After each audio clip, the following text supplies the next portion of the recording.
Hello again, Florida librarians. I'm Lawrence Webster, here to continue our practical marketing course. This is the third short presentation in this first section, and it will be followed by a live online chat session on September 8th. Now that you're really thinking about the relationship and interactions of the library with people, it's time to dig into the marketing planning process.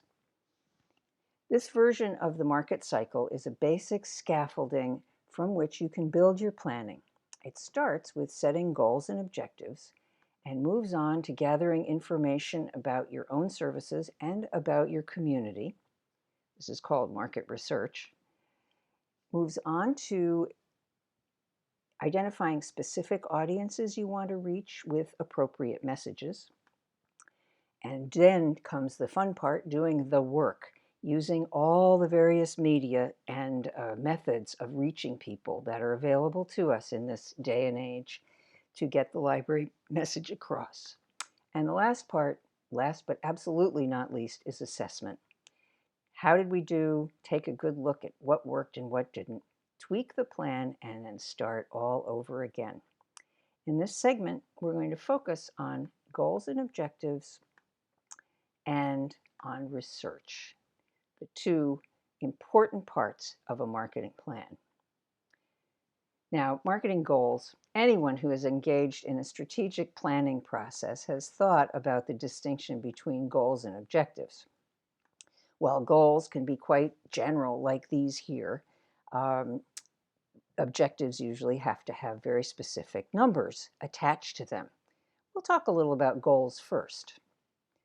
Before you get started setting broad marketing goals, reread your library's long-range plan if you have a recent one.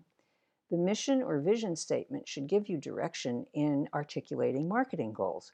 For example, if your strategic plan emphasizes lifelong learning or educational support or services to families, you will want to reflect that language in your marketing goals. It's also helpful to review other public documents that reflect community goals. The county or city comprehensive plan, school plans, for example, community development plans.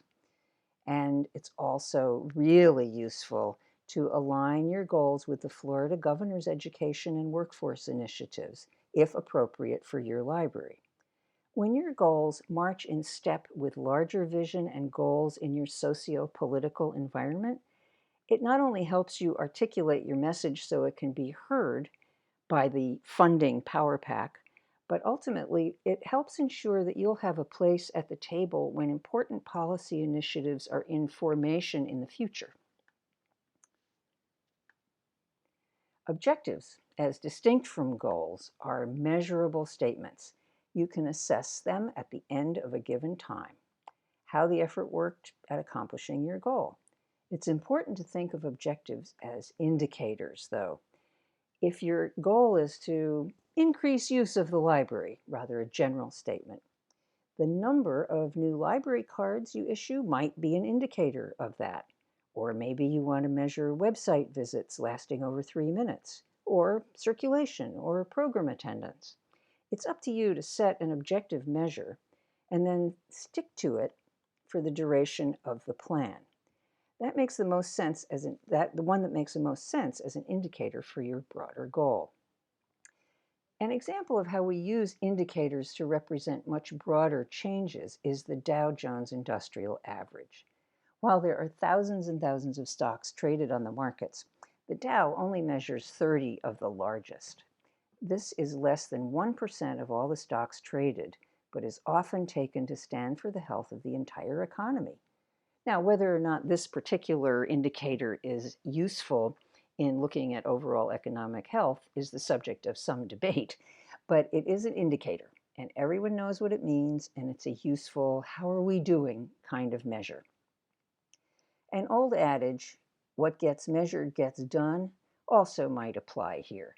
If you can track progress on a particular library indicator, all hands will bring energy to the task of creating improvement. The next step, once you've drafted overarching goals and attached 1 or 2 measurable objectives to each of them, is gathering information about your community and about your library. This can sound daunting. People often forget, though, that they already have a lot of information about their libraries and their communities at their fingertips, and they think they have to devise an expensive and complicated survey. But community research needn't be daunting or expensive. We're lucky to have a host of readily available data about ourselves. Library statistics and census data both are easily available online. Community research begins with your own library. We have a host of readily available data. The Division of Library and Information Services is a good place to start. And the IMLS provides the same data nationally. You can make comparisons of your library with other ones across the country. For demographic and economic data, the U.S. Census is the place to start. You can find data and projections for your city, your county, the state, and the nation readily. The Florida Census Data Center provides similar services. In addition to these numerical data from public sources, many distinguished and credible national organizations conduct ongoing research on the state of libraries and their role in society. Among these are the Pew Trust, the Aspen Institute, OCLC, the Urban Libraries Council. Their reports can be very helpful for any kind of planning, including marketing. A list of these is included in the course materials. There are several good books and blogs about marketing as well, and these are included in your course materials. If you don't yet think you know enough about your community or the demographic you want to reach, you can find out what people are thinking and feeling through surveys and interviews. These can be formal or informal, large or small. Extensive scientific surveys are expensive and take time, but focus groups and interviews of individuals in a particular group can be conducted at less cost.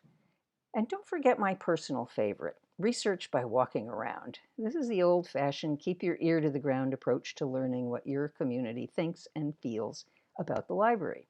Encourage staff and friends to report back on conversations, good and bad, about the library and its services. Ask users from time to time, what do you love here? What would you change if you could? This is almost the end of this short overview of goals, objectives, and research. And I acknowledge that each one of these could be the subject of a whole day's workshop. I have tried to give you a good beginning for thinking about these items, though. And to sum up what we've talked about, remember to align your goals with your larger institutional goals and community goals. Set measurable objectives as indicators of success using very specific numbers.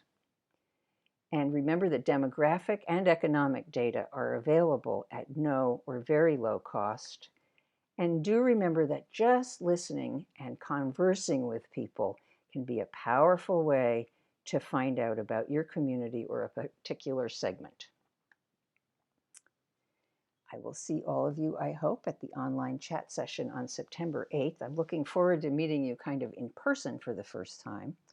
And before we meet, please do think about what has surprised or especially struck you, if anything, so far in these brief presentations, and list one or two marketing goals and give each one a measurable objective. The next three presentations after our chat session will cover audience segmentation, message crafting, and branding, and will give an overview of the many media available to relay our marketing messages. I'm looking forward to seeing you in our chat room.